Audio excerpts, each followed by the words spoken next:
I am joined now by Save the Children team leader inside. Thank you for joining us. What more you tell us that you know about this current year strike? Thank you for having us on the show. As you said, our 80 verified, we are hearing reports of up to 100, possibly more, that were killed in this attack as they continue to verify the bodies.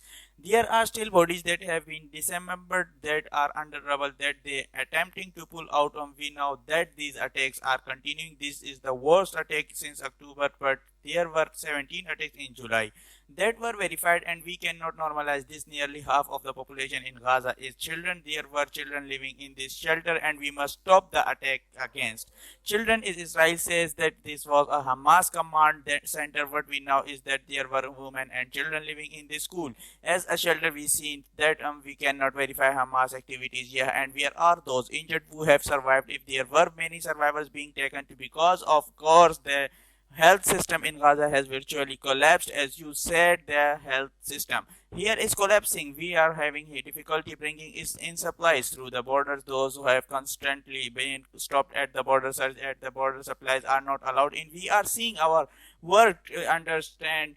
Doctors and nurses' bodies were taken a local hospital. Dozens of consultees' bodies that were burned, as I said, dismembered in this horrific attack. And doctors there are working tirelessly to do their best under nearly impossible circumstances. Yeah, you and mentioned that a lot of these shelters are housing women and children. I spoken many times to save the children over the last few difficult access here is difficult. I think everyone knows the situation here is incredibly dire, not just for communication but for getting supplies across the border. What I mentioning when we got cut off is that children are dying not only from the attacks but from preventable diseases and from malnourishment, which increases chances of dying of preventable diseases. So we are seeing that children are truly the most vulnerable in this crisis. And how long have you been there, and what kind of situation are you coming across that you can share with us?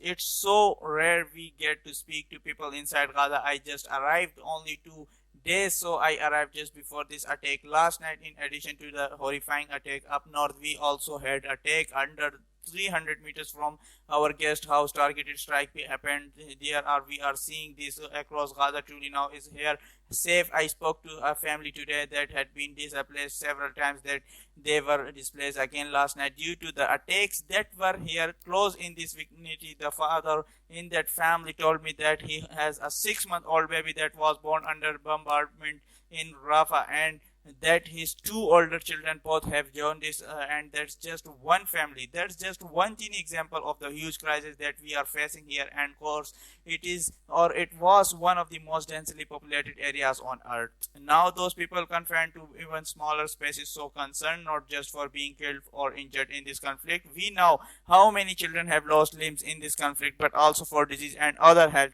conditions, and of course the mental health aspects of this. That's right.